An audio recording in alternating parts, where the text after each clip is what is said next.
12 dreams for the Red Queen under crown of stone. 8 voracious beasts born from 8 restless nights. 4 nails piercing the flesh of the sinner. 1 prayer for the summoned, called by this song. 'Tis perhaps the countdown to oblivion for the once proud city of London.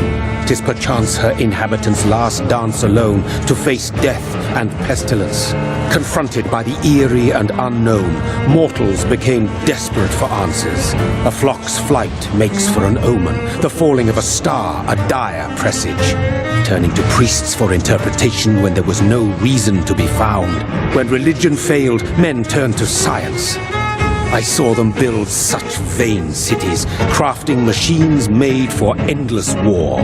New questions flourished as old answers withered. What is darkness but lurking sun? What is wall but enslaved stone? What is glass but tortured sand? What is song but a call to arms? What is hate but jilted love? What is life but death pending?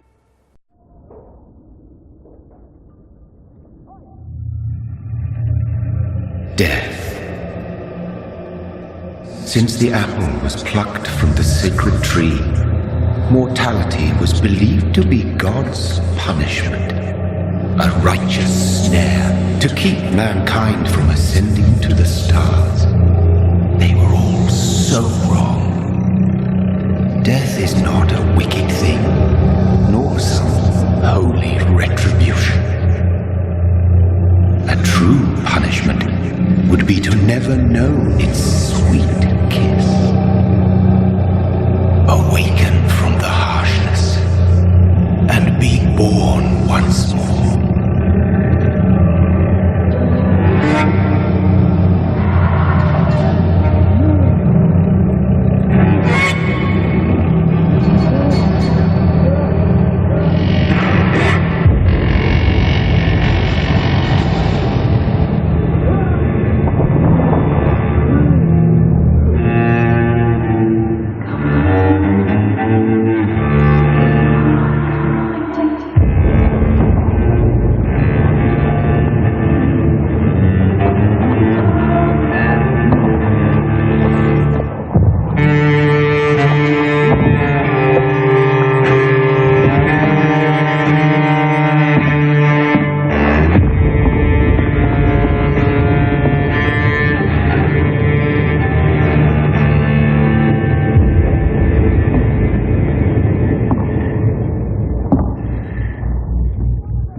I mean you no harm.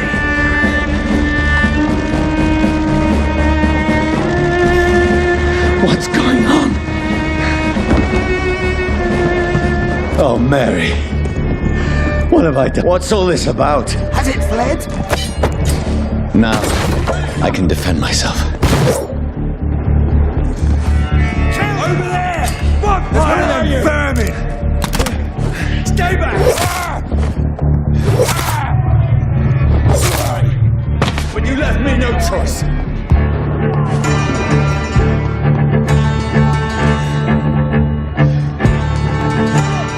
Who are you? Stupid beast!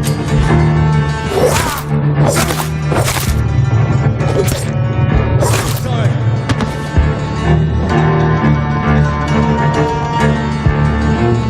It ain't human! Kill it! Please! Doesn't like... No!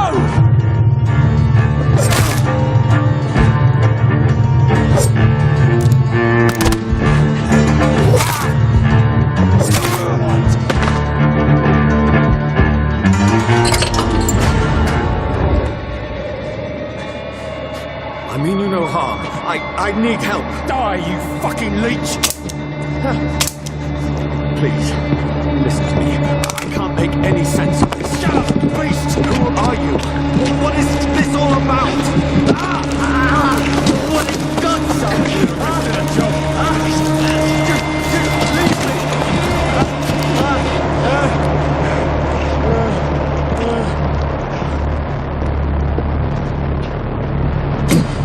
The sun.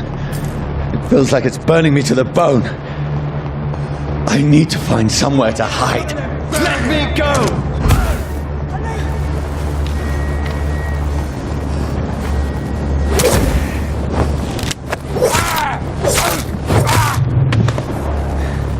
I need to find shelter.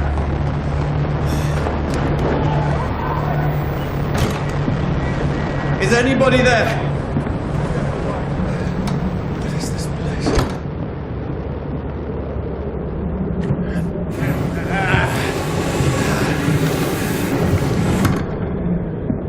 The place seems abandoned. I should be safe enough here.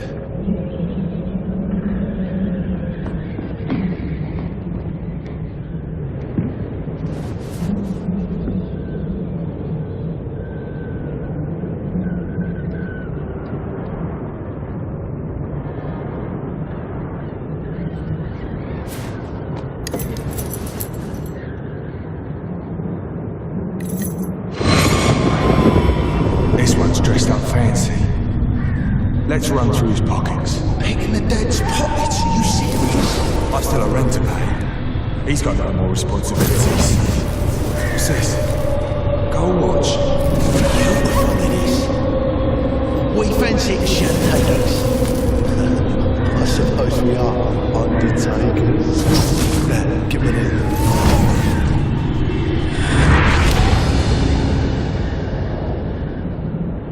That's impossible.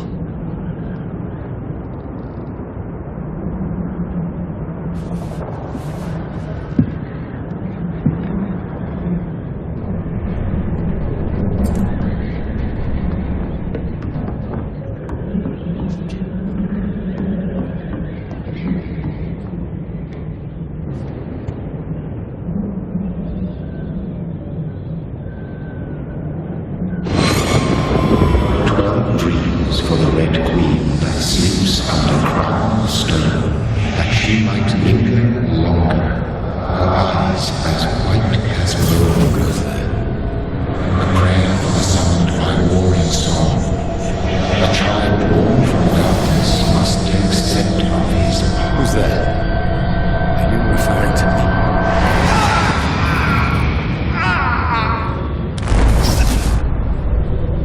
No!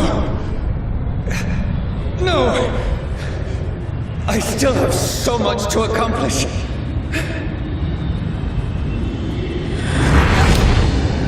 I still have so much left that needs doing.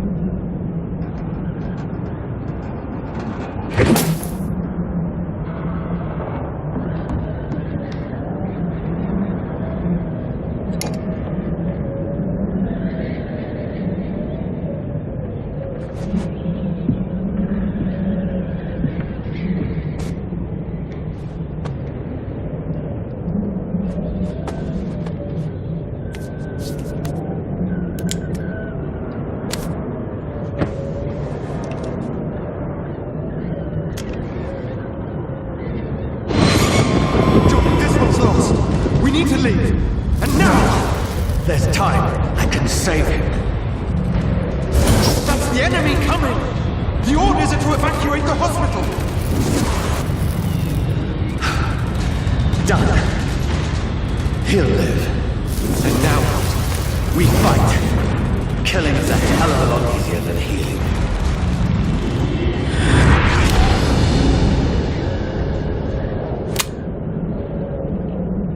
No, it never got easy.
This makes no sense. None of it. No sense at all.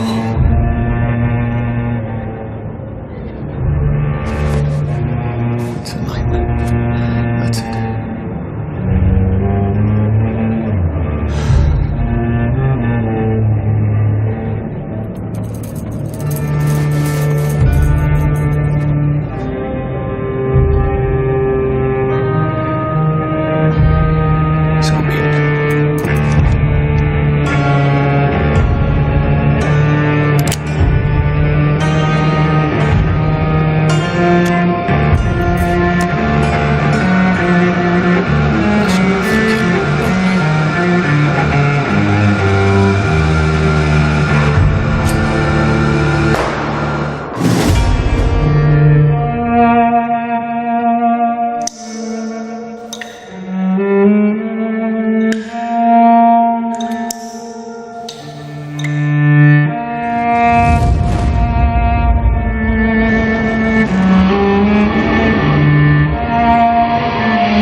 This is absolute madness. I've lost touch with the real.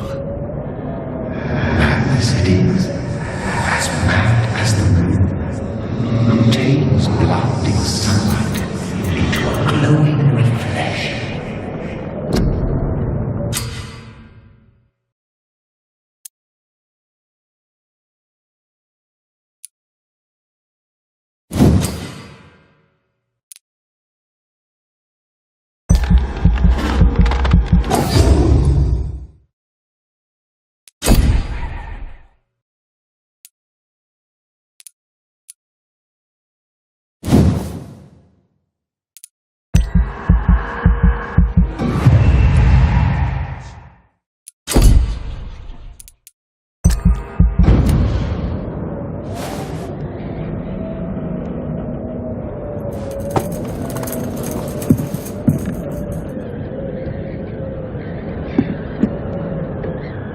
Voice in my head.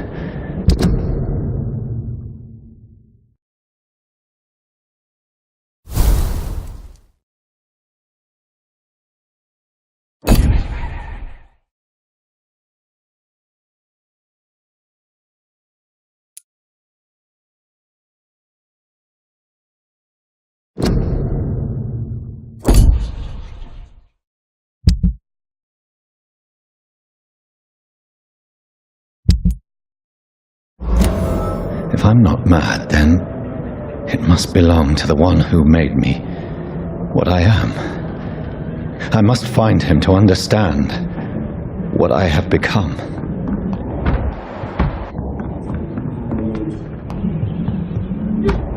Where is it? It's closed. These people want me dead. I need to leave now.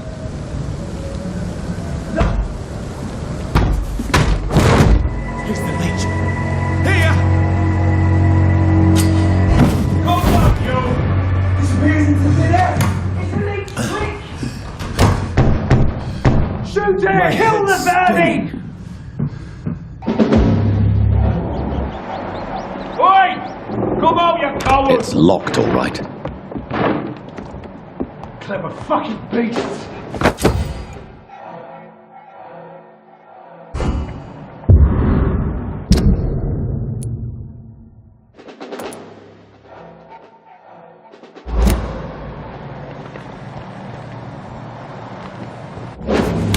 I'm still in Southwark. I must reach the West End. Die, vermin!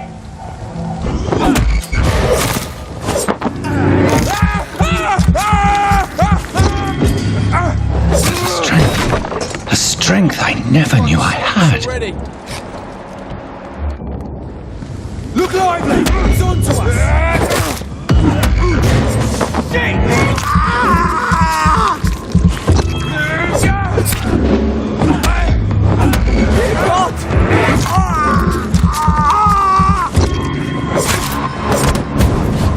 This shouldn't be possible.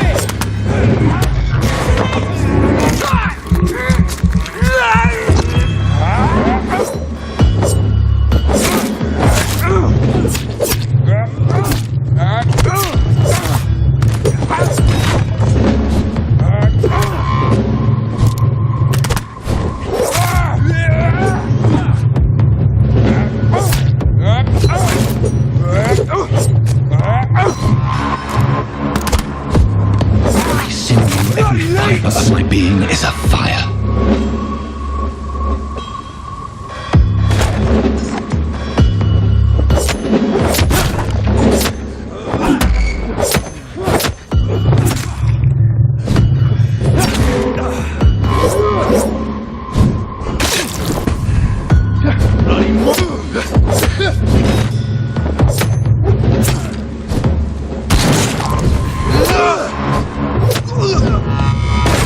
My strength, my reflexes. I'm not human anymore.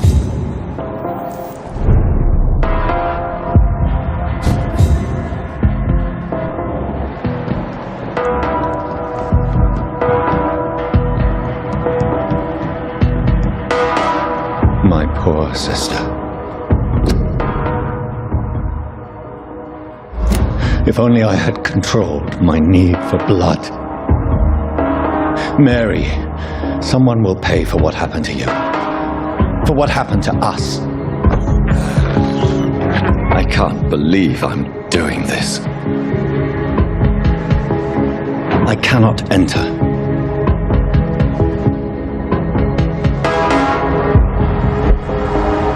The dizziness from the jump. I can now control it. It's locked.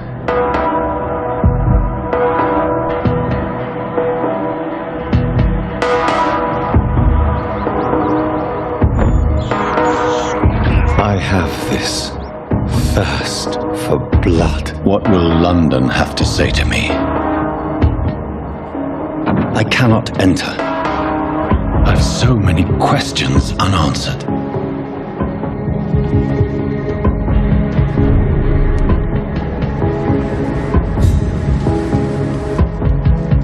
Another corpse. Have the very streets of London become a mausoleum?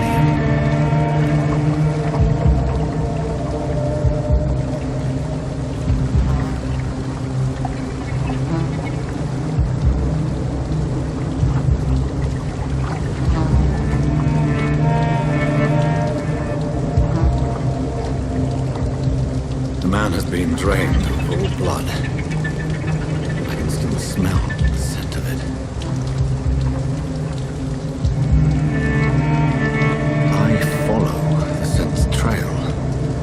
Perhaps it will lead me to my assailant. Fresh blood. The smell is so strong.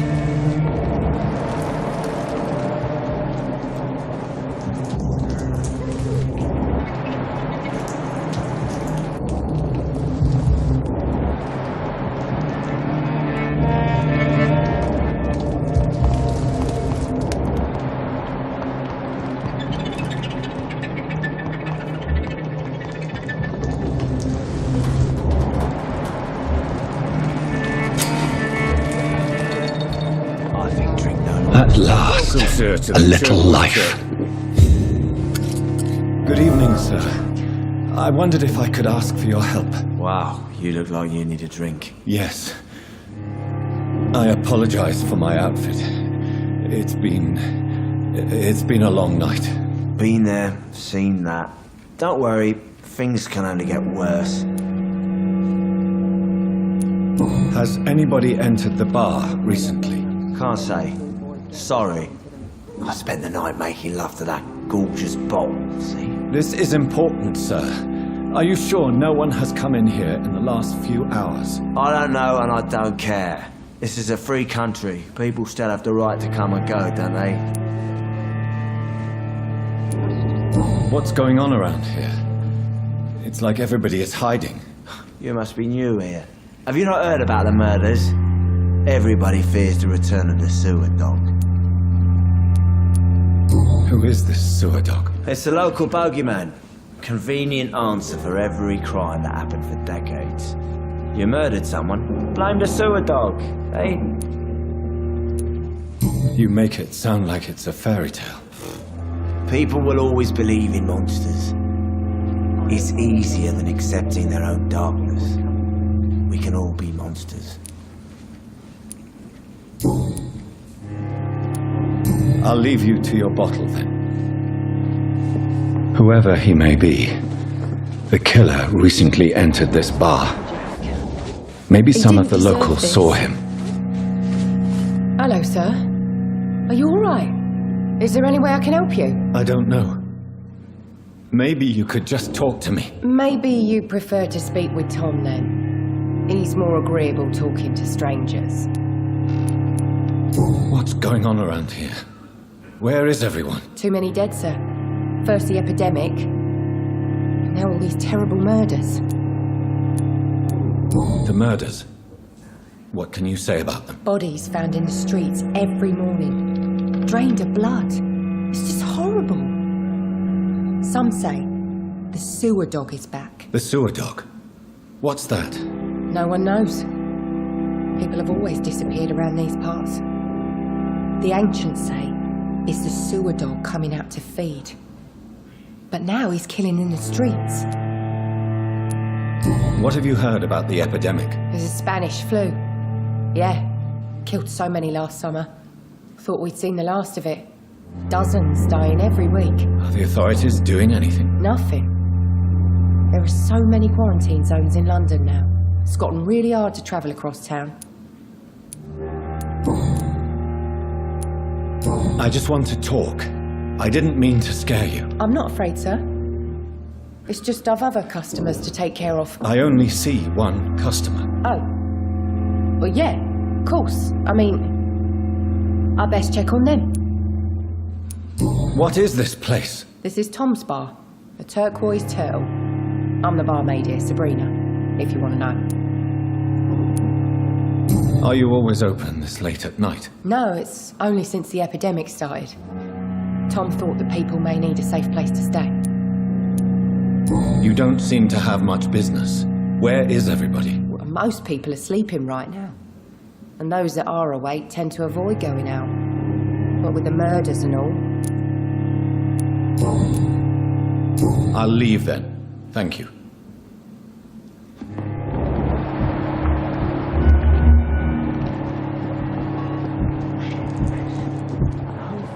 Are they stupid or something?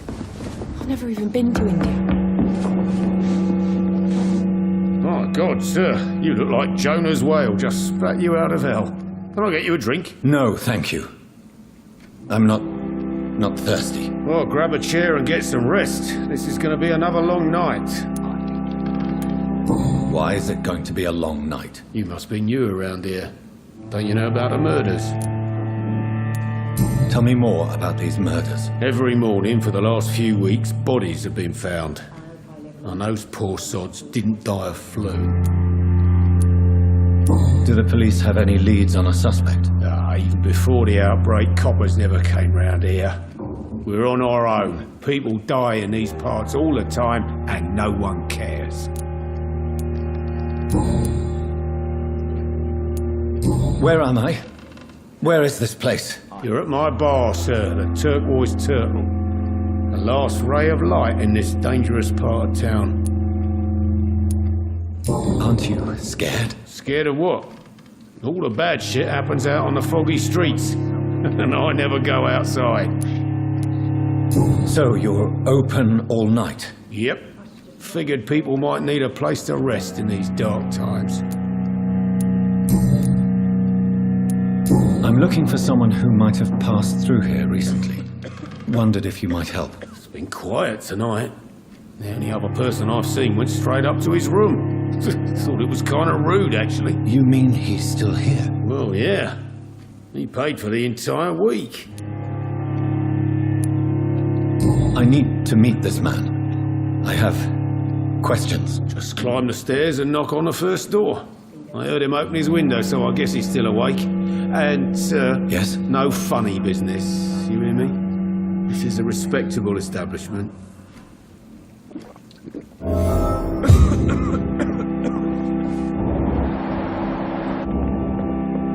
Poor Jack. This is no place for you. Prewen has several patrols roaming the area. They do not pursue me. But they're looking for vampires, and they're most efficient. They'll not relent until the killer has been identified. I have a common objective, but I require... I think someone is eavesdropping. Are you certain? You might as well come in, whoever you are. Slowly, vampire. Who are you? I am the vampire. Present yourself.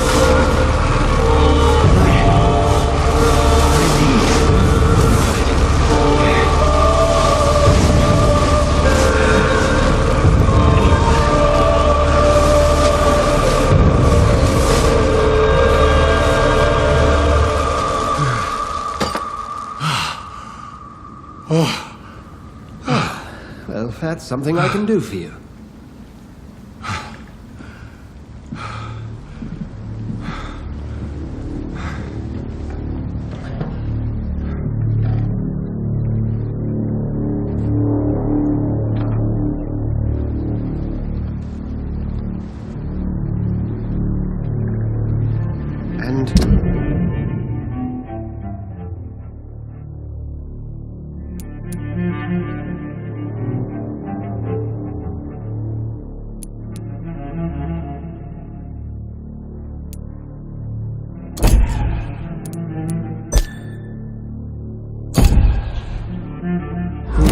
You be? I'm not sure that I know anymore. Might I at least learn the reason of your presence? That's none of your concern. Sir, you have entered my room in the middle of the night, pale as a corpse and shaking like a tree. So please, indulge me. Someone is molesting people. In fact, killing them, biting them. The calling card of a vampire, like you. You seem the expert. How would that be? I have my secrets, as you have yours. Then if you are not a vampire, who or what are you? Dr. Edgar Swansea of the Brotherhood of St. Paul. I'm performing an independent investigation here in an attempt to understand precisely what is going on. And what exactly is this Brotherhood? Sir, if the name is not familiar to you, then we shall discuss it another time. I heard another voice, that of a woman. Who were you talking to? Ridiculous. I have no idea what you're talking about. Something tells me not to trust you.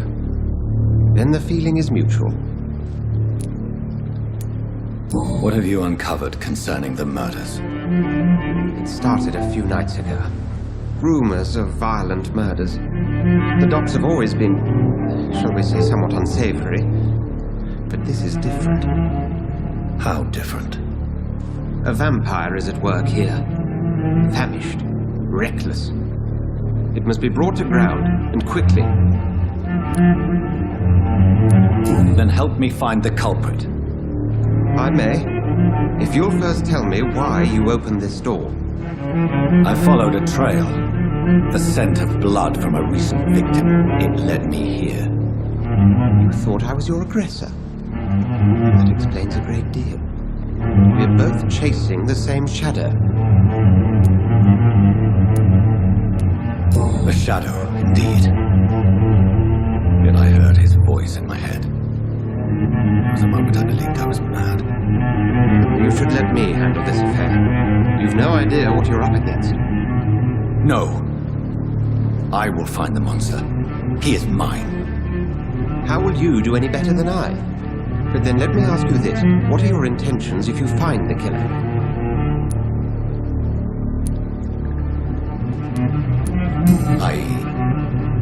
I don't know yet.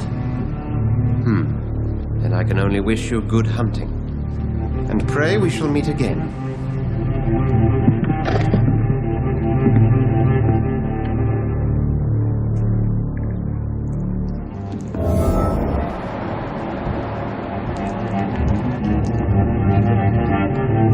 If Swansea is not my attacker, it means somebody else came here tonight. Evening, sir. Can I help you? I have a few questions for you. Well, if you must. I spoke to Dr. Swansea. He's not the man I'm looking for. Now, I want the truth. The truth? What do you mean? I suspect that someone else was here tonight, and I don't think Tom wants to tell me about it. I'm just the barmaid here, okay? If Tom says you're the only visitor we had, then you're the only visitor we had. I can feel your fear, madam. Please tell me what's going on. It's Will. William Bishop. He came in here earlier tonight and well, I thought he was going to clock someone. Tell me about this William Bishop. Will was a sailor who worked at the canning factory before he lost that job. A nice bloke, really. He's never been violent. Until tonight. Why keep it a secret? Why not tell me about it? Tom's nothing if not loyal. After Will lost his job, he offered him one in. They used to be good mates. But recently, well, Will started to get very aggressive. I see. Thank you for your candor. I'll be sure to talk to Tom.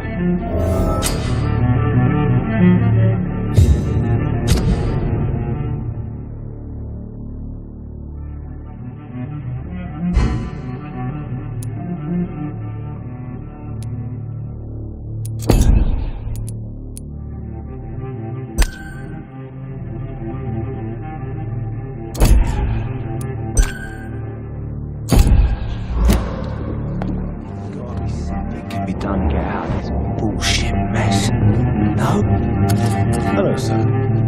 May I disturb you again? You're still ugly as sin. I'll leave you to your bottle, then. What's coming to them? Welcome back. Did you find what you were after? I can't say I have. Are you sure no one else came into your bar before I arrived? Hey, I told you, you were the only other stranger I've had. Talk to me about the visit from your old friend, William. Yes, Will came by tonight, but he's not my friend anymore.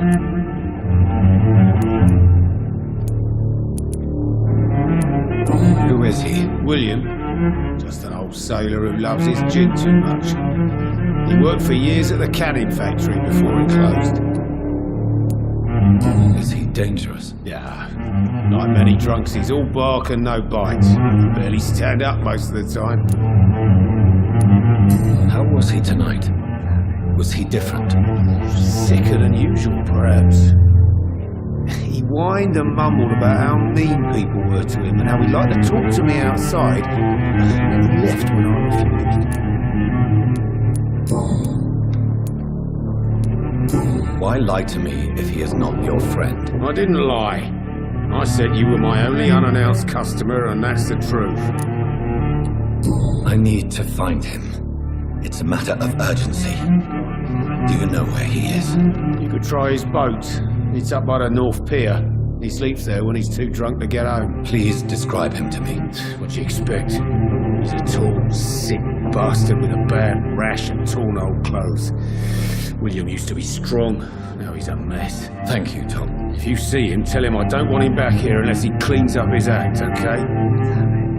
I think no longer stirs me.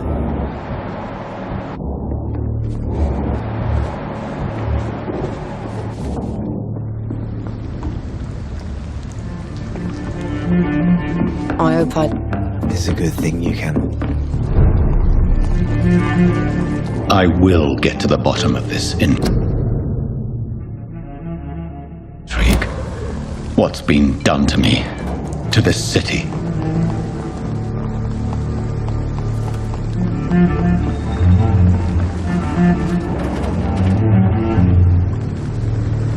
The body is still warm. This man has just been drained of blood. This man was armed. He tried to defend himself. What's this? Some sort of note. This corpse has been dried of its blood, just like the previous victim. Blood and empty gin bottles. This bishop fellow is something of a heavy drinker. There are blood splats on the other side of the canal. I must reach that barge.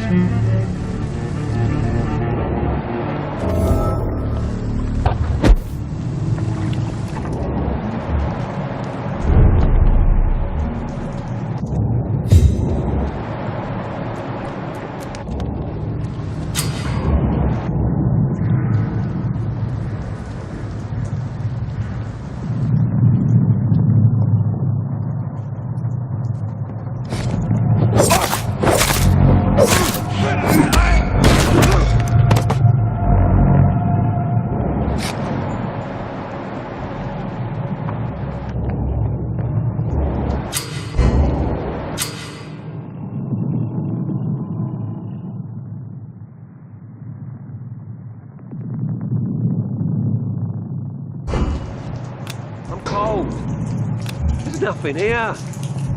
There's one of them! Watch yourselves!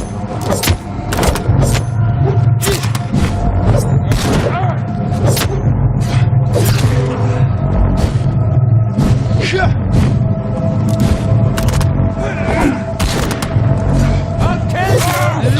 Kill the vermin! All of you bloody leeches stealing.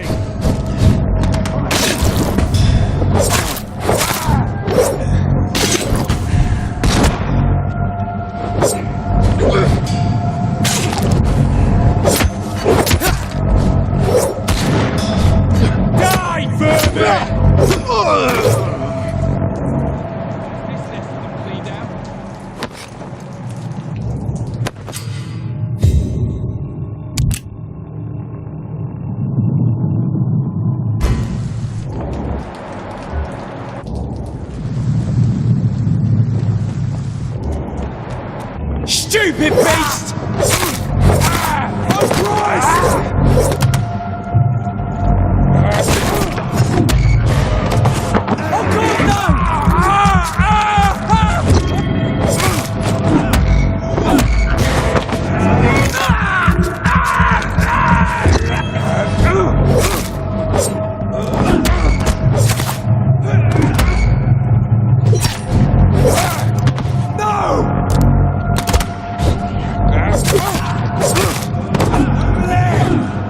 of them vermin!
Fresh blood.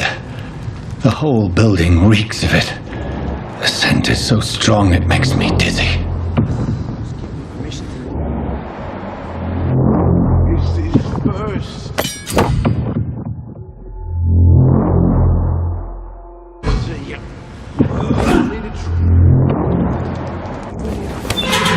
This place reeks of bloodshed. I had a drink outside tonight already and it didn't... This creature is bedeviled. I must put it down.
These men, they're a company of professional vampire hunters. William, please. Stop. William was an honorable man. I could have saved him. Mr. Hampton, are you in there? I knew him well, another lost soul, a kindred spirit. Sir, listen to the sound of my voice. I'm a doctor. You're suffering from shock. I must return to my flock. They stray without me.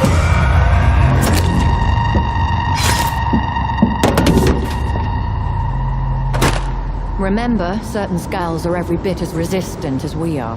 Who are you? What do you mean by skull? You truly are a newborn. I should have realized. Wait. You are the woman from the bar. Are you like me? Can you help me? I believe, sir, I already have.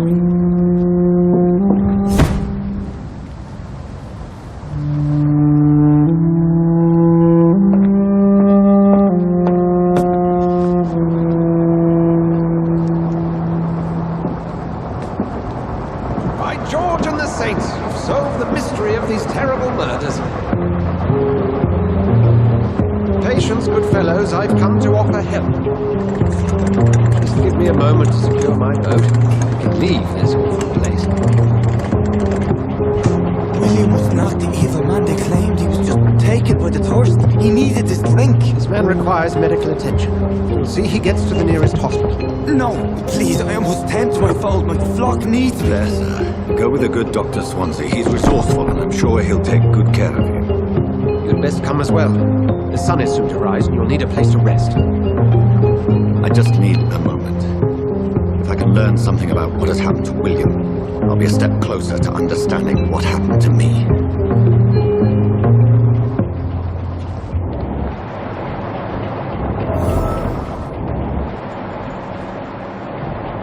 This poor creature can't be my maker. Could it be some subspecies of vampire?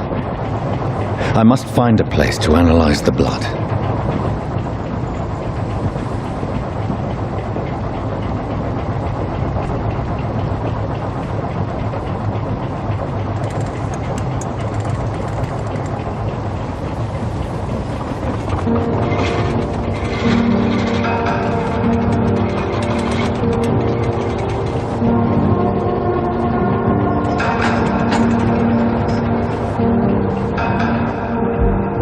Where are we headed? We're on our way to the Pembroke Hospital. It's just across the canal. They'll have a bed for poor Mr. Hampton. William was... What manner of creature was he? Predator, prey, villain, and victim. Who can say? The important thing is that he's been stopped. Duly noted. And the woman? What? Who is she? What woman? Don't play me for a fool. You used me to locate that skull. You must know who she is. I thought you were a gentleman.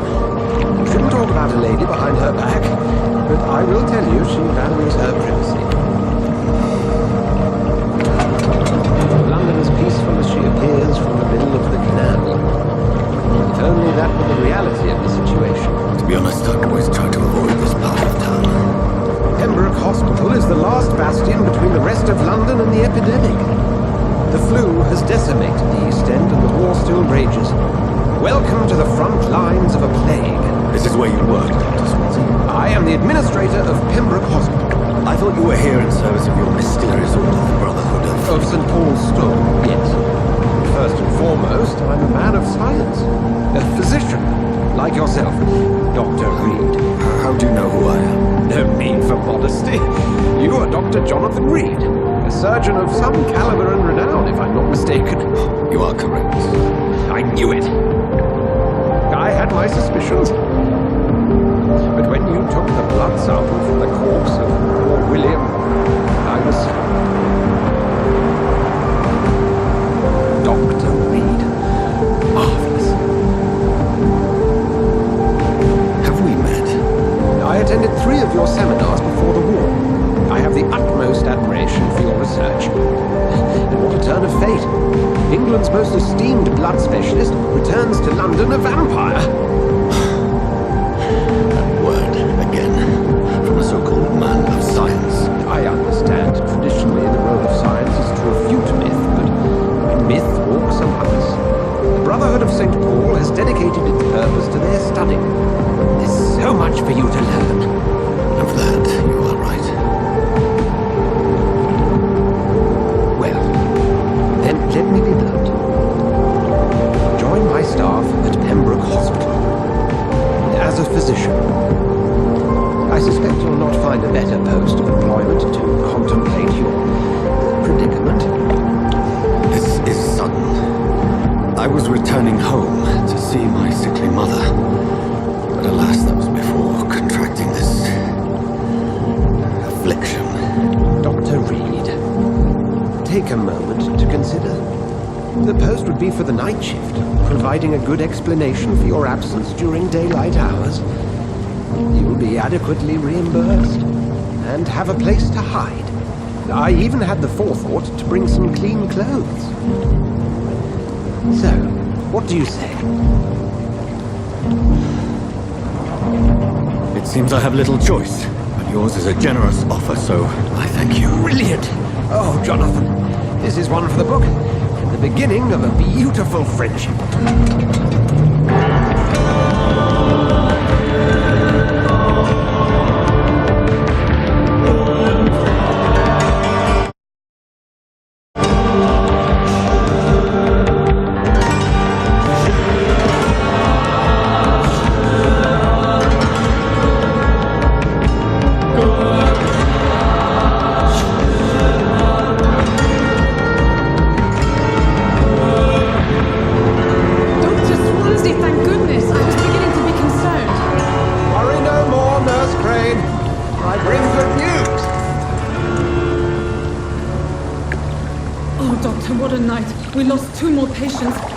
Said you couldn't take it anymore and resigned. Yes, well, I'll make a new rota in the morning. In the meantime, find a good bed for Mr. Hampton. Be sure to pay attention to his needs. Of course, Doctor. Oh, and Dorothy? Yes, Doctor? Dr. Reid here has just returned from the front. He served King and Country and will be joining us here at Pembroke. We're very lucky to have gained a surgeon of his talent. One so experienced in blood transfusions. That is good news indeed, Doctor. Oh, yes.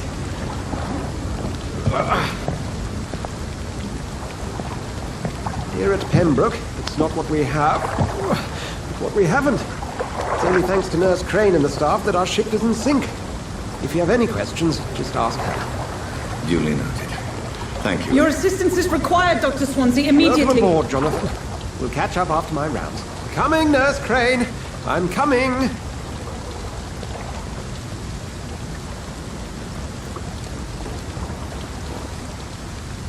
It's okay, Jonathan.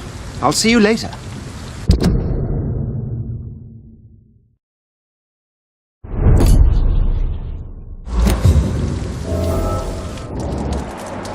Come on, you bastard! You can do now! It's my turn!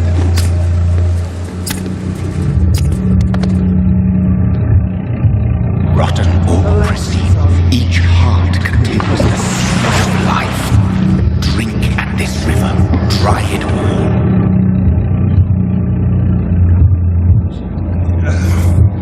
Oh, come on, you bastard! I won't bite. Sir, please. You've lost too much blood. Calm yourself. You think I didn't notice? Stop your staring and get me to an hospital, you arse!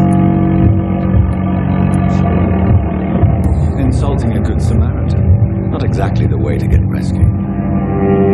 Alright, sorry. I am in pain. The guns are spilling out onto the street and you're yammering on. Yes. That's a very nasty wound you've got there. Take my word, I am a doctor. Dr. Jonathan Reid. Name's Clay Cox. I'd appreciate you helping me to a better place, Doc. Follow me, Mr. Cox. Let me assist you to that better place.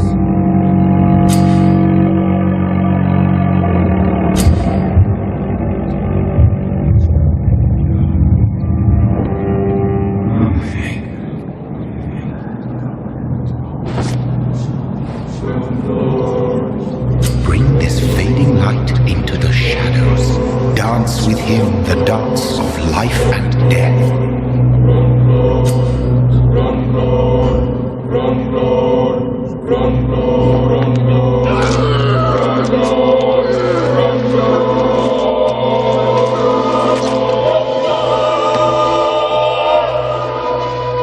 In the back, you bastard!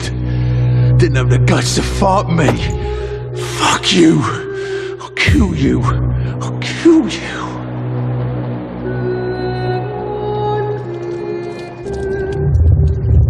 To taste a life, to embrace its most intimate secrets.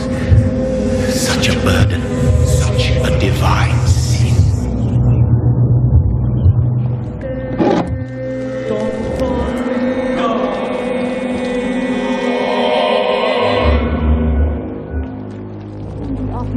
it's you, Doctor, where have you been? I've little time to play hide and seek with new staff members, no matter how illustrious they may be.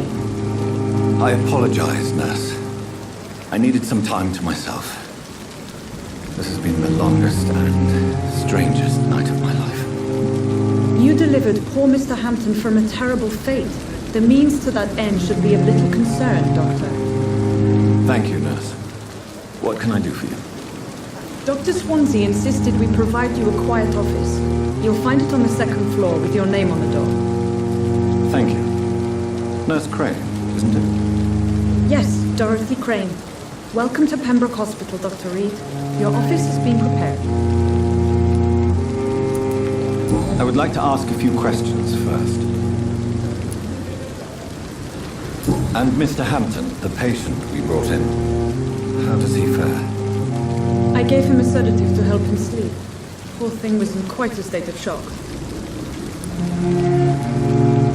What kind of man is Dr. Swansea? Well, you accepted the job from him. I thought you would have known about your employer. Apologies, I've only just met him the once. This is sudden. I've only just returned to England. Dr. Swansea is a brilliant surgeon and the most compassionate physician. It's right to assume Dr. Swansea knows far more about me than I do about him. You'll get to know him soon enough, and better than me. The administrator has better things to do than mix with us. If you could point me in the direction of my room again, nurse. Second floor of the hospital, left after the stairs. It's the last vacant office at the end of the corridor. Thank you, Nurse Crane.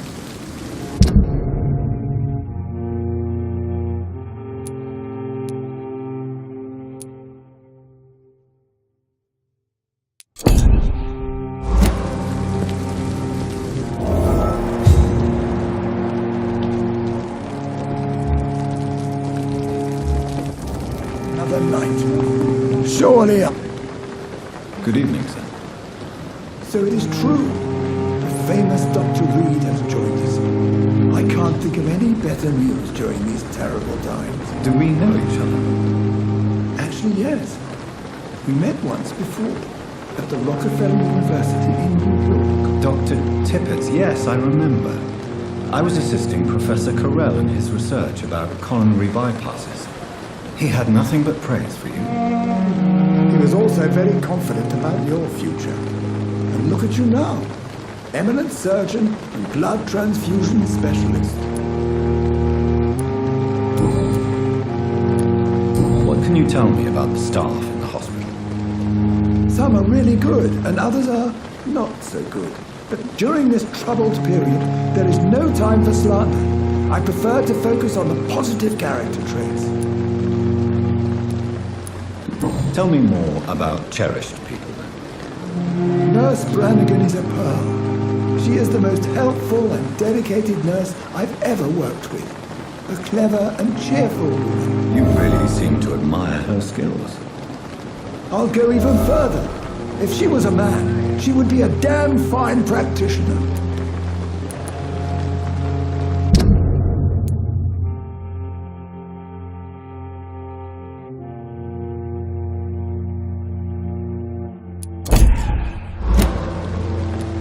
Any opinion about the management? I don't always agree with Dr. Swansea's reserve, but I must admit he does all he can to keep this facility running during this crisis. Ah, yes, the burden of command. I was fed up with this concept while serving as a medical officer. Don't get me wrong. Swansea's a good administrator. I just wish he would get out of his office now and again.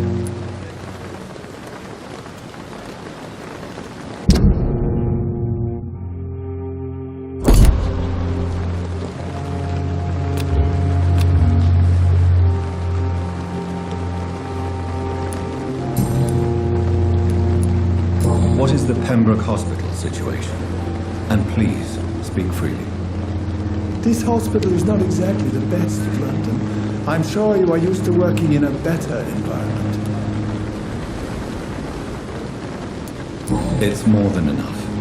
In any case, the personnel of the hospital are much more important to me than the building. Don't be misled by appearances, Dr. Reid. This hospital does not lack talented people. It just lacks hope.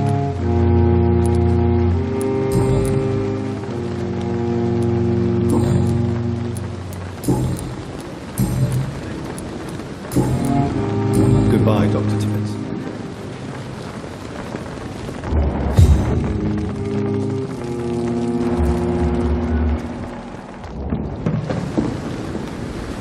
Good evening, nurse. I'm Dr. Jonathan Reid, the new surgeon here at the Pembroke. Dr. Swansea has already told us about you, sir. I'm Nurse Gwyneth Brannigan. Welcome to the Pembroke Hospital. Did he really? It's a good thing I wasn't hoping to keep a low profile. All members of staff have already read about your new blood transfusion technique. Dr. Swansea made sure of that. I see. Well, I'm a little surprised, but I suppose I'll just have to deal with this unexpected notoriety. You must know, blood transfusions are Dr. Swansea's primary subject of research. He is convinced it is the future. How are things here? Not good, to say the least. We're struggling against an invisible enemy, more lethal than any bullet from a gun. It's hard, Doctor. An invisible enemy? Quite a poetic term for a disease, especially from a nurse. Sorry, Doctor. These last few weeks have been exhausting. We could all do with a good night's sleep. Do you think this hospital can survive the epidemic? We are all volunteers here, and we're trying to hold fast, but how do we beat an invisible killer? Some nurses have already resigned. I'm not familiar with all the staff yet. Perhaps you could help me. Brilliant professionals, most of them. Dr. Swansea has a gift for recruiting talent. Most of them? Is there a problem I should know about, nurse? It would be inappropriate for me to speak ill of a colleague. Is there anyone that stands out? Well, I have never met someone as dedicated as Dr. Tibbets. He should be a standard for us all here. If only he were younger. Why should his age be a problem? I guess it's fair to say he's always pushing himself to the limits. He just doesn't know when to stop and get some rest. Nurse Brannigan, if you do know something, please tell me. Anything you say will be held in confidence. No. I may disagree with some conduct, but in the end, everybody is doing their best.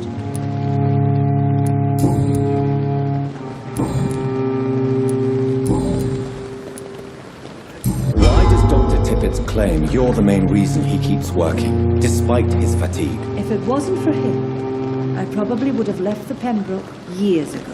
Dr. Tibbets does not think of you as just a nurse anymore, does he? If you're suggesting he's not taking my gender into consideration when it comes to medical practice and knowledge, I really hope he doesn't.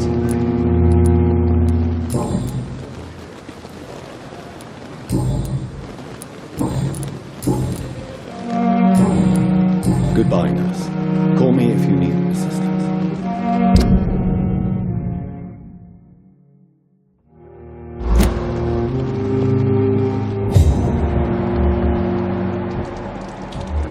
Dr. Swansea is right. This place seems perfect to conduct my research. Good evening, miss. I'm Dr. Reid, the new surgeon at the Pembroke Hospital. And who are you? Your name has no meaning to me, mortal. You're nothing but dust blown by the winds of eternity. I beg your pardon? What are you begging for, mortal? My clemency? Well, tonight maybe I'm inclined to mercy. You'll never forget the night you met Thelma Howcroft. You keep calling me mortal. Why is that? And if I'm mortal, what are you? Well, Dr. Reid, if you must know, I'm a vampire. Who are you really, Miss Howcroft? I mean, apart from being a vampire. Is that not enough for you, puny mortal? What do you require? Proof of my powers? I'm curious to know who you were before becoming a vampire. No, it was such a long time ago, I don't remember. Centuries of unholy life can have strange effects on one's minds, you see.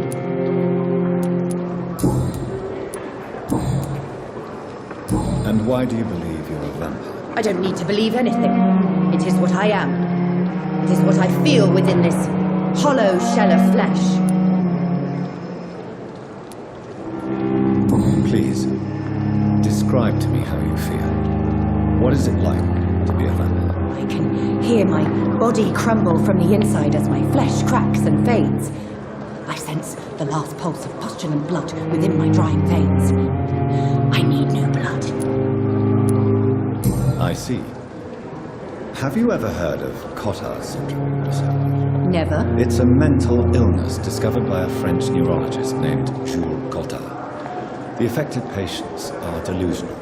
They believe that they are putrefying, that they are dead, a ghost or a ghoul, or in your case, a vampire. Delusional, you say?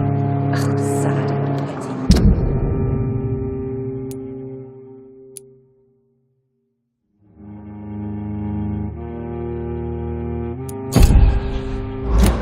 You can't even begin to understand the concept of immortality. And you think it is I who am delusional.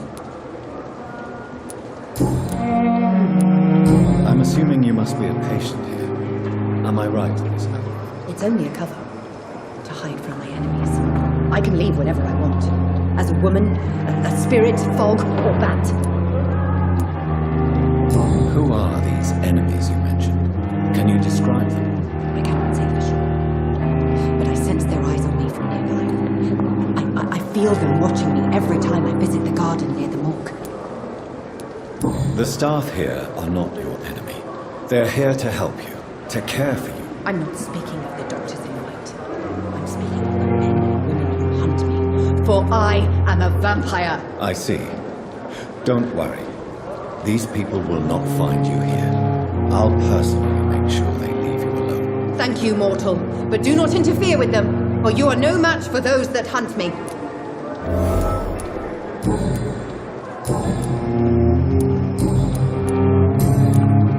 I'll leave you, Mistress of the Dark, to your nocturnal activities.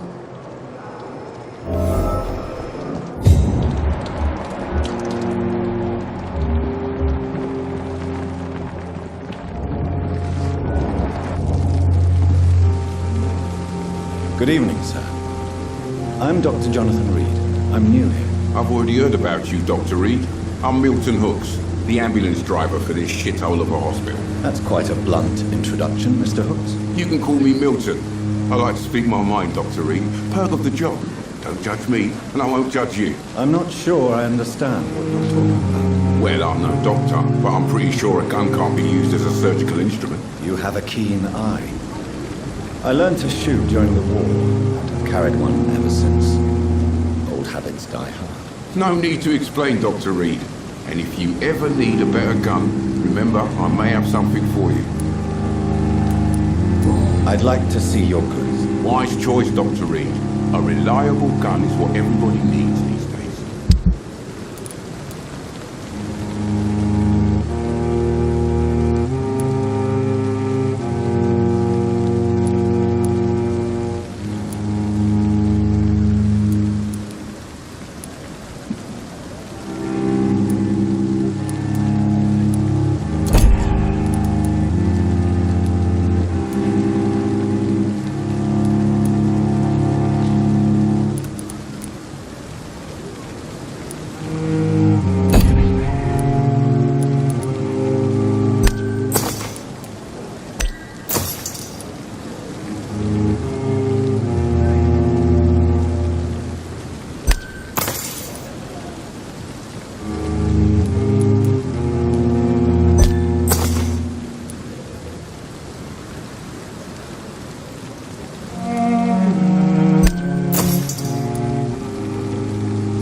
Good evening, Milton. Good evening, Doctor. Still trying to save lives?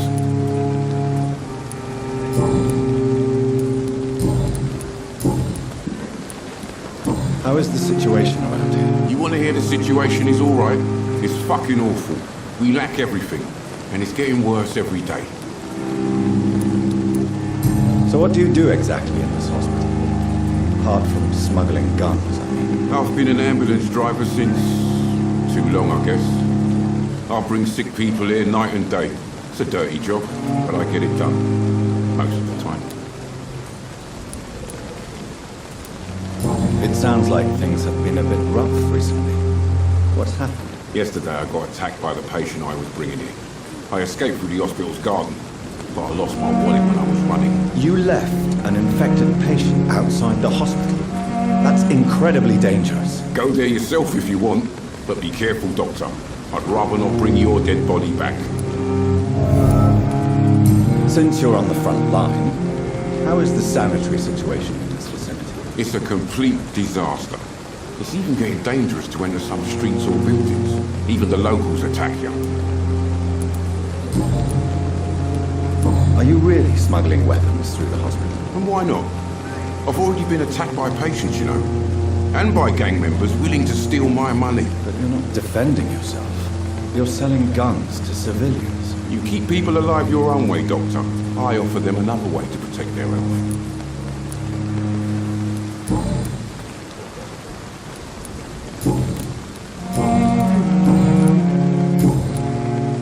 Goodbye, Milton.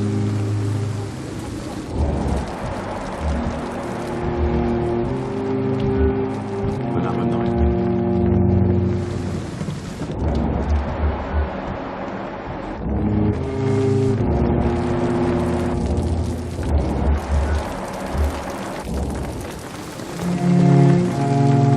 Good evening, Dr. Timmons.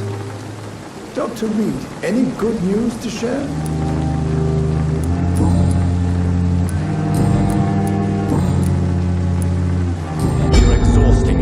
Corcoran. Maybe you should think about preserving your strength. No. We must keep on healing all those poor souls. We are the last rampart before chaos. Once more unto the breach. You've nothing to prove, Dr. Tippett, to anybody. And we all praise your experience. Please, have some rest. I am perfectly fine, and I am not too old for this job.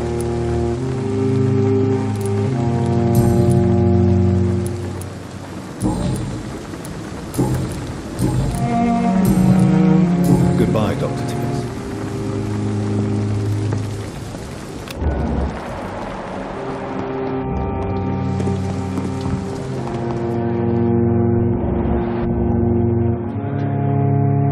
Good evening, Miss Howard. How are you tonight? I need blood, Doctor. Warm, rich, vibrant blood.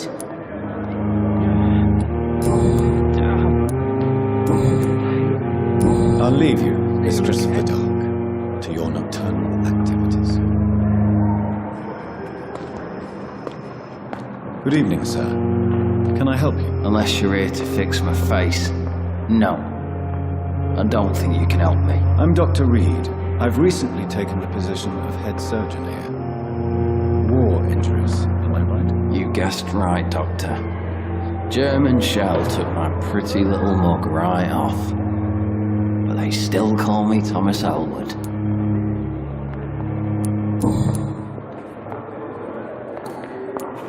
How is your stay with us, Mr. Elwood? Oh, it's bliss. I just escaped death in the trenches to be surrounded again by the moans of the dying. Can I ask you precisely why you're a patient here? It's the pain, sir. The drugs don't work. It just hurts under the scars, if you get my drift. Who is treating you? Is someone in particular looking after your case? Nobody since the old and tired doctor spoke to me. Started to think I was forgotten about. Wouldn't blame you. You don't seem worried by that. My face hurts so much more when I smile or cry.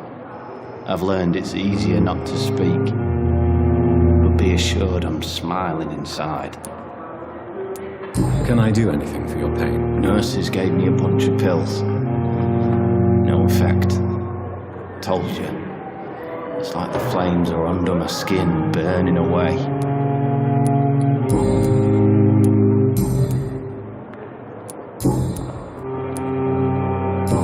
were you stationed, sir? Did you serve for long? I really don't want to talk about all this shit. No offense. I was pushing too much. I served in France myself. I just wanted to know what happened to you. You were an officer, weren't you? Then I doubt we fought the same war, sir. No offense. How close are you to Miss Hallcroft? Are you aware that she thinks she is a vampire? To wait for her next nibble is the best reason to stay here. Every time she approaches my bed, she treats me like something tasty. A normal person. Aren't you afraid? She may hurt you if the game goes too far. She's quite harmless, I can assure you. Her head's broken inside is all. Her arm busted on the outside. But she's still beautiful. Living proof that there's hope for me.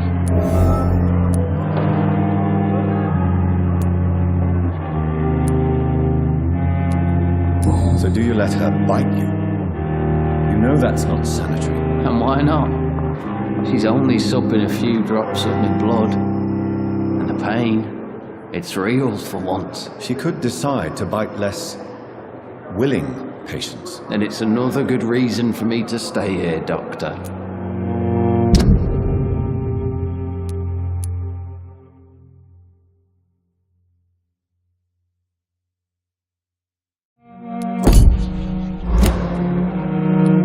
You do realize she's mentally disturbed. It's called the Cotard syndrome. She truly believes she's a vampire. In her madness, she never refers to my scars. And frankly, if I could, I'd join her world. It seems much more fun than the real one.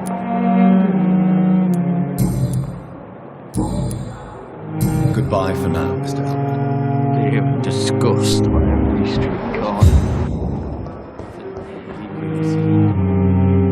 Good evening, Mr. Hampton. How do you feel? Dr. Reid, is it? Oh, sir, I must apologise for my behaviour. What do you mean? I was not myself in the factory. Fear and exhaustion made me say awful things to you, I'm afraid. You remained perfectly nice and polite. A little delirious, perhaps.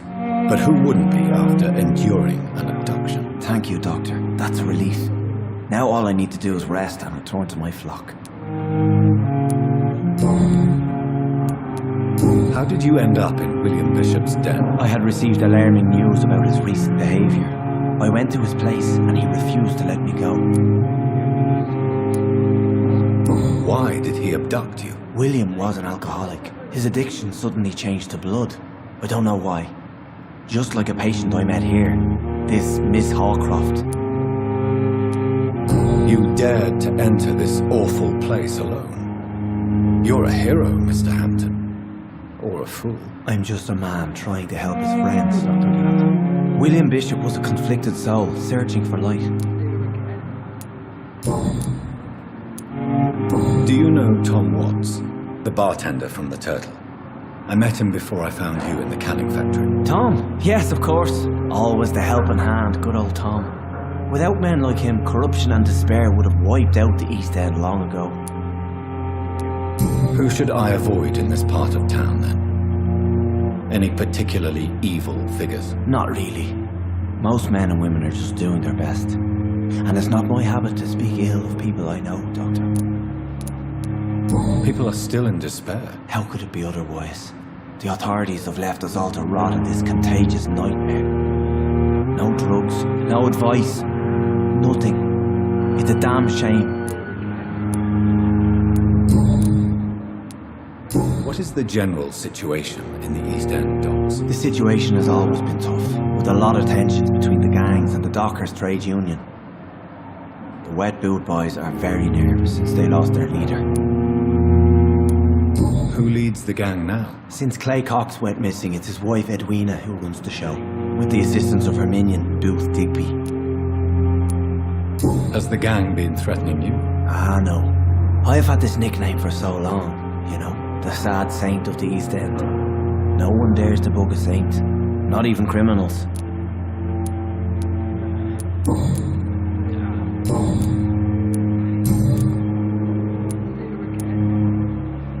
What do you do for a living, Mr. Hampton? I can't help but notice the cross around your neck. I manage a night asylum for the poor and homeless of the docks, and I try to guide the lost and hesitant on the right path to our Lord. Why didn't you use your cross against William Bishop? To repel him somehow? That's a very strange question, Doctor. A cross is no magical token, if that's what you were trying to say. Not mine, anyway. Are you a priest, Mr. Hampton? A deacon, maybe? Not at all, Doctor. I'm just a man of faith, willing to preach the good word. How do you feel, Mr. Hampton? Medically speaking, I mean. I feel exhausted. Beyond exhaustion, actually. William drank so much of my blood in his madness. I feel empty. You're in good hands here. Dr. Swansea is well versed in blood transfusion, and I'm sure he'll take the best care of you. Thank you, sir. I believe all I need is rest, and then I can go back to the people who need me. Have you made friends since you arrived? Not really, but I recognize Miss Harriet Jones. I knew her when she lived by the docks. That poor woman had such a miserable life. You never came to see her here at Pembroke. Receiving visits when sick can be an important part of the healing process, you know.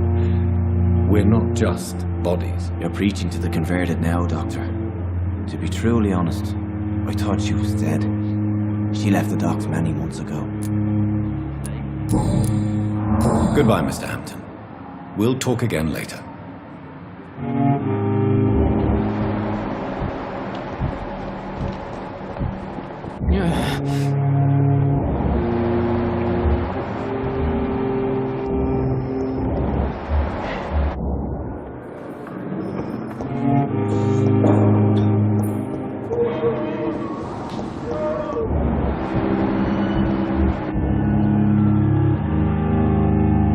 Good evening, sir. I'm Dr. Reid. May I help you? I don't know if a third opinion is needed. Your colleagues are already arguing about my condition. I see. Would you mind telling me more about your situation? I'm Harvey Fiddick. All I want is to get me bloody arm fixed properly. Tell me about yourself, Mr. Fiddick. I'm just a regular guy waiting to get his arm fixed, so I can return to work and to my family. I was more curious about what you were doing before being hospitalized. I'm a carpenter, and a good one too. But that means I need both arms to feed my family, Dr. Reid. Tell me about the doctors who are arguing about your case. Strickland and Aykroyd. They both want the best for me, but there's a lot of pride there. Doctors are no different from carpenters, it seems. What do you mean? I often had professional arguments with rivals on a building site. Difference is I disagreed about wooden nails, not flesh and bones. Are you satisfied with your treatment here? Well, it's clear that I've chosen a bad time to be injured. Forgive my bluntness, but you seem overwhelmed by cases of the flu. I won't lie to you about it. I'm afraid we are. Are you sure you don't want to operate yourself, Dr. Reid?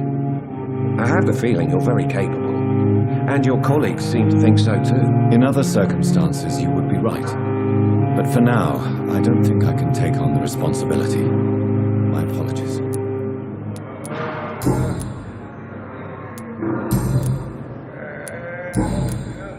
Goodbye for now, Mr. Fiddick. I'll see you later. My sweet girl. Reads me like a book. We have some of the most brilliant... What can I do for you, Doctor? Thank you, Nurse Crane.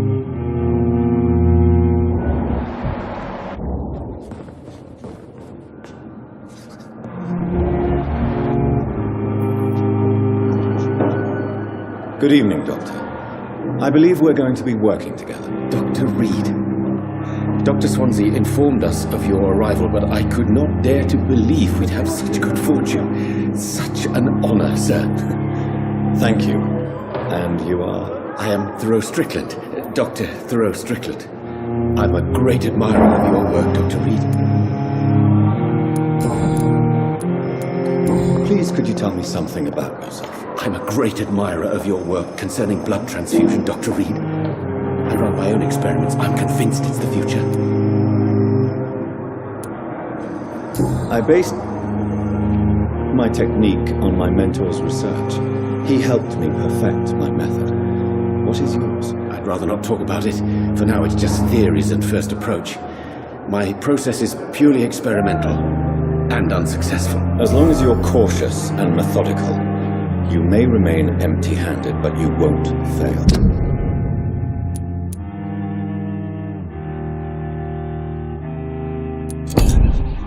You're not the first one to warn me, but I am convinced knowledge is the main weapon against the ravages of this epidemic.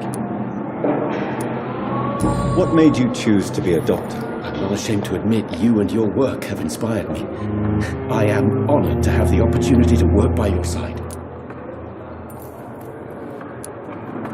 It's always a pleasure to share scientific and medical knowledge with someone eager to learn. I'll be glad to help you if I can. This epidemic may be the century's most terrible disaster, but I'm convinced that we, as doctors, are the only ones able to defeat it.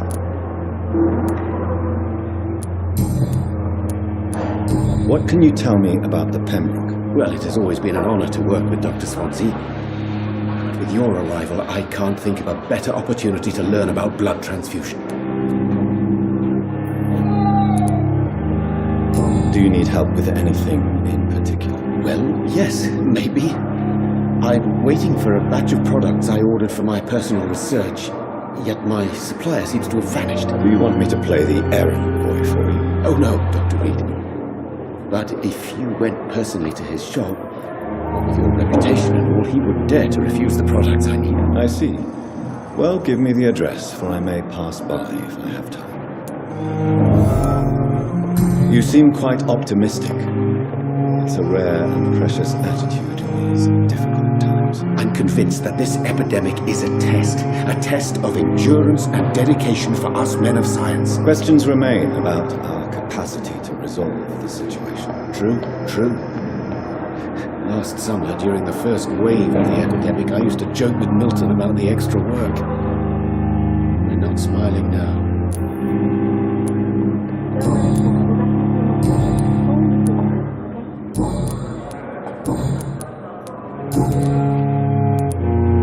Tell me more about your willingness to experiment with new medical techniques. Harvey Fiddick is a patient suffering from a severe injury that could cripple him if not treated correctly. I'm convinced your blood transfusion technique could help him. What is it you really want? To save him, or to prove your point? Fair question. I want nothing but to save my patient, Dr. Reid. Especially since I know Mr. Fiddick's story. Tell me Mr. Fiddick's story. Our first diagnosis was compromised because Mr. Fiddick lied to us about the real origin of his injury. He first claimed it was an accident. But why would he hide such crucial information from us? Because he is a proud father, ashamed of putting his children at risk because of his own negligence. This personal involvement could also appear to be a lack of impartiality. You must know that a good surgeon must remain neutral. I agree. But that does not excuse Dr. Ackroyd's behavior, a man who did not even take time to converse with his patient. You think keeping his distance was a mistake?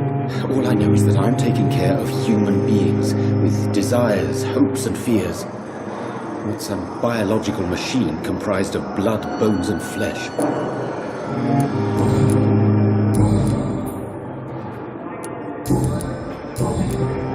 Goodbye, Dr. Strickland.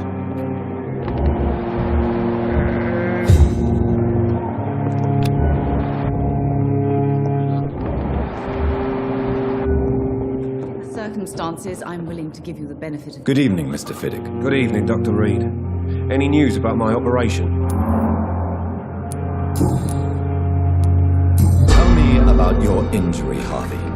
Why do you feel so guilty about it? My wife died because of me.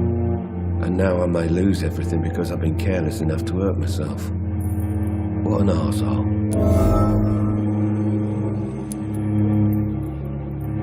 How could your job be responsible for your wife's death? I was working a double. She went out to bring me a hot meal and got caught in a German bomb raid. You can't hold yourself responsible for your injury, Mr. Fiddick, unless you tried to hurt yourself. Of course I didn't hurt myself. But I can't work until my arm is fixed. My children need to eat, Doctor. Tell me more about the death of your wife, Harvey. 1915. I was in the army, building workshops for the Royal Flying Corps. Helen was happy I wasn't sent to the front. What happened? The Germans sent Zeppelins to bomb the construction site, but they missed their target. My wife was bringing my dinner when the bombs fell. I'm sorry for your loss. So many died during the bombings. I served in France and witnessed the carnage there. I would like to say that she didn't suffer. Truth is, I have no idea. I just know that I'm all that me kids have. Poor little bleeders.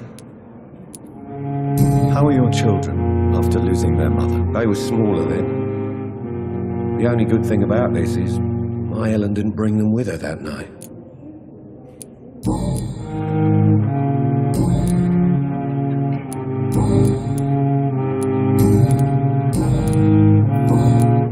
Goodbye for now, Mr. Fiddick.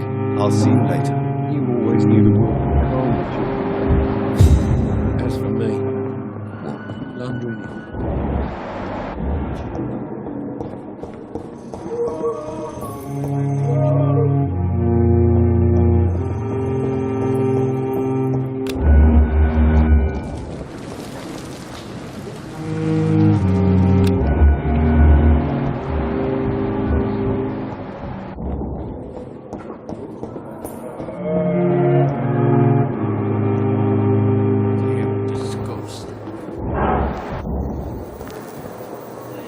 Good evening, Miss Howcroft. How are you tonight? I need blood, Doctor. Rich, vibrant blood. Tell me, Thelma, why do you feel so attached to Mr. Elwood? Why him? I'm not sure, Doctor. I think we have a bond of some sort. We've both suffered so much. He's the only mortal I find interesting. Would you say you and Mr. Elwood are romantically involved? No. No, Thomas is a delicate soul. Even though he disguises it. But I am not the woman he needs. No, for I am a vampire, Doctor. Do you plan to make him a vampire too? Of course not. How could I inflict my curse on anybody else? I'm not that cruel, Doctor.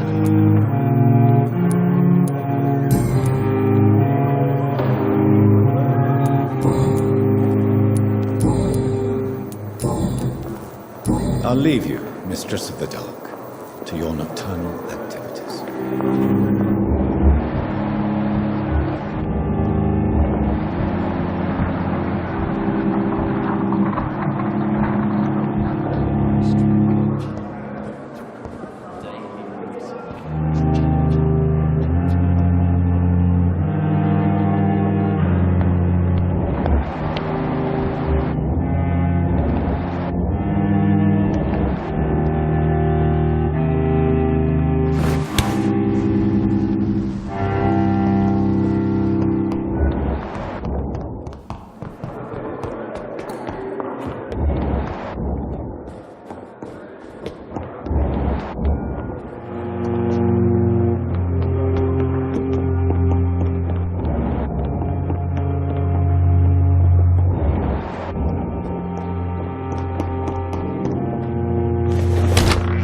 This must be the place. It's definitely away from prying eyes. Relegated to the shadows. A kingdom of my own. At least I won't be sleeping in a coffin.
William Bishop's blood is much more unstable than human blood and shows extensive mutation. But this is not what happened to me. I must keep on searching. The sun is about to rise. I can feel it. I'll continue tomorrow night. I have so much time now.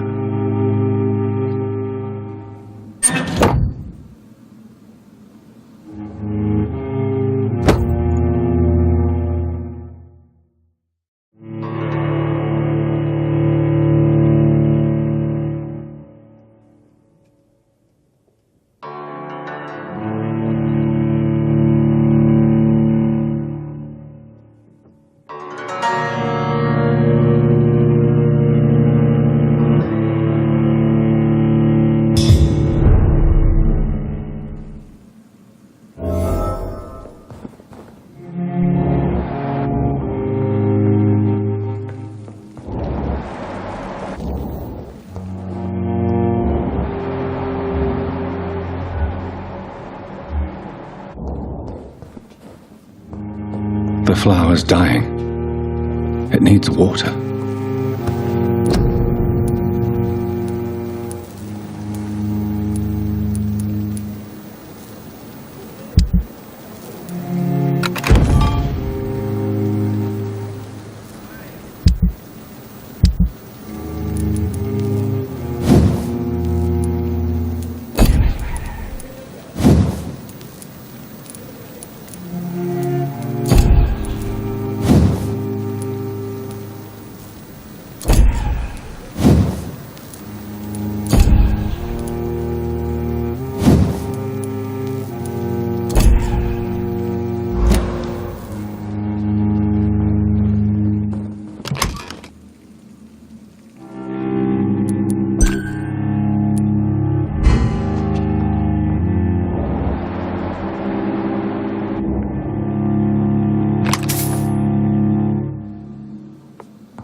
until my research is complete. I'd better learn to hide my true nature from the mortals.